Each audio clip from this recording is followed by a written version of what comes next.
여러분, 또 정부가 부동산에 대해 규제 폭탄을 또 들었어요. 회초리를 또 들었다는 거예요. 이게요, 여러분, 규제나 회초리는요, 하면 할수록 자꾸 옥죄해지거든요. 그러면 규제를 받는 사람 입장에서는요, 받으면 받을수록 다른 방안을 찾아내요. 회초리에서 안 맞으려고 그러면요, 엉덩이를 피하든가 엉덩이를 움직이든가 그러듯이 규제도 마찬가지입니다. 규제를 하면 할수록 자꾸 편법이 나옵니다. 불법이 아니라 편법이 나와요. 풍선 효과가 있다는 뜻이에요. 그런데도 정부는 계속 규제책만 들고 나옵니다. 이렇게 규제책을 마구 때린다. 과연 부동산 시장이 안정될까요? 이번에는요, 오는 10월부터 말입니다. 전월세 전환율 현행 4%였거든요. 이거 2.5%로 낮췄습니다. 지금까지 전세에서 월세로 바꿀 때 바꾼 금액만큼 4%를 받았습니다. 그런데 이게 2.5%가 됐다는 거예요. 실제로 법정 기준금리가 0.5%잖아요. 여기에다가 가산금리 3.5%를 매겨서 4%로 지금까지 유지해 왔던 거거든요. 이것을 2.5% 그러니까 가산금리 2%를 더 추가하는 거죠. 기준금리에다가. 이렇게 됐을 때 과연 얼마나 차이가 날까? 당장 한번 계산을 한번 해보자고요. 예. 계산을 해보면요. 5억 전세짜리라고 치자고요. 5억 전세짜리요. 그러면 5억 전세를 3억 원으로 월세를 전환합니다. 3억 원으로. 보증은 2억 원을 하고요. 그랬을 경우에 현행 4% 기준으로 하면 800만 원입니다. 800만 원. 이것을 12개월로 나누면 월 66만 6천 원을 2억 원에 대한 월세금을 내야 됐었어요. 4%니까. 이게 2.5%로 바뀌잖아요. 그러면 월 2억 원에 대해서 2.5% 하니까 500만 원입니다. 500만 원을 12달로 나누니까요. 41만 6천 원이에요. 41만 6천 원. 그러면 기준 66만 6천 원에서 41만 6천 원이 되니까 월세가 25만 원이 하락합니다. 25만 원이. 그러니까 전월세 전환율을 4%에서 2.5%로 낮추니까 25만 원이라는 거의 30% 이상 월세가 낮아진답니다. 어떻게 생각하면 월세가 30% 이상 낮아진다고 하면 세입자들 입장에서는 박수치고 환영할 만한 일이잖아요. 그런데 여러분, 이게 박수치고 환영할 만한 일이 되지 않는다는 게 문제예요. 여기에도 편법이 존재한다는 겁니다. 편법이. 기본적으로 이 전월세 전환율을 4%에서 2.5%로 낮추면요. 크게 세 가지 문제가 발생이 됩니다. 크게 세 가지 문제. 예. 첫 번째는 강제성이 없습니다. 두 번째는 임대소득에 대한 형평성이 훼손됩니다. 세 번째는 신규 계약에는 무용지물이라는 사실이에요. 다시 말해서 오히려 전세값만 더 폭등시킬 우려가 있다. 이렇게까지 지금 판단하고 있어요. 월세를 받는 사람 입장에서는 월 66만 원을 계속 받아왔는데 정부가 4% 하던 것을 2.5%로 낮췄어요. 그래서 내가 41만 원으로 25만 원 줄었어요.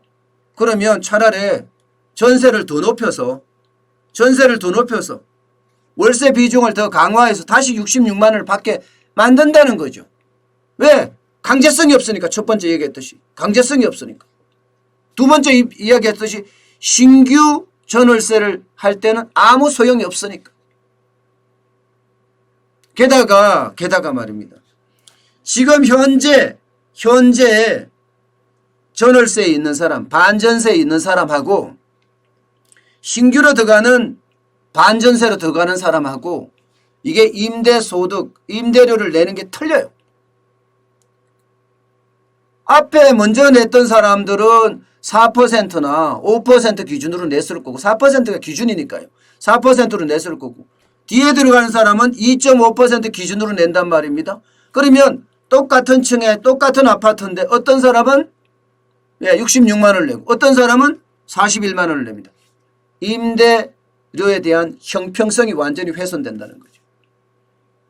이러면요.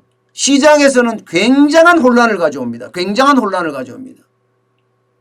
이 혼란은 여러분 결국이요. 정부 정책에 대한 불신으로 옮겨 붙을 가능성이 굉장히 커요. 정부 정책에 대한 불신으로요.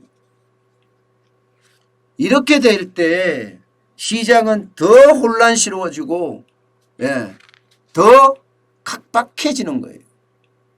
사실 여러분 지금 전월세 전환율 시장에서는 사실 뭐라 그래야 되나 유명무실화됐다고 생각을 하면 더 빠릅니다.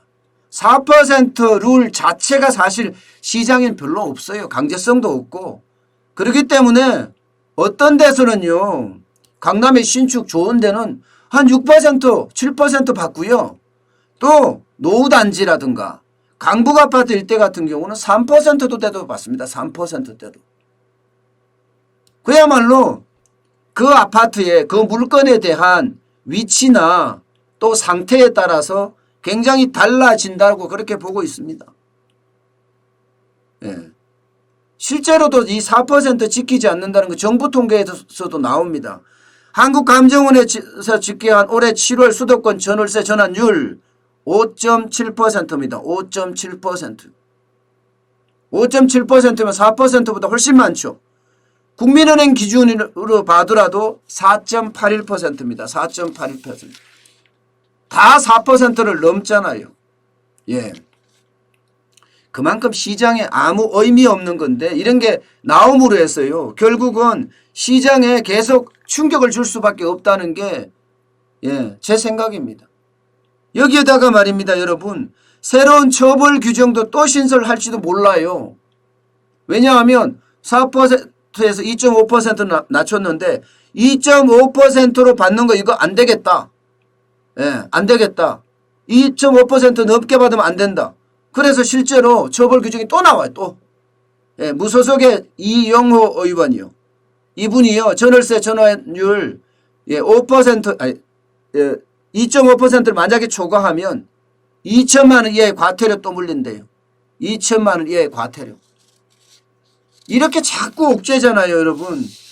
이렇게 계속해서 옥죄면요. 옥죄는 만큼 시장은 다른 방향을 찾습니다. 다른 방향을. 2천만 원 매긴다고 하면 나중에 최악의 경우에는 사람들이 밖으로 튀어나온다니까요. 최악의 경우에는요.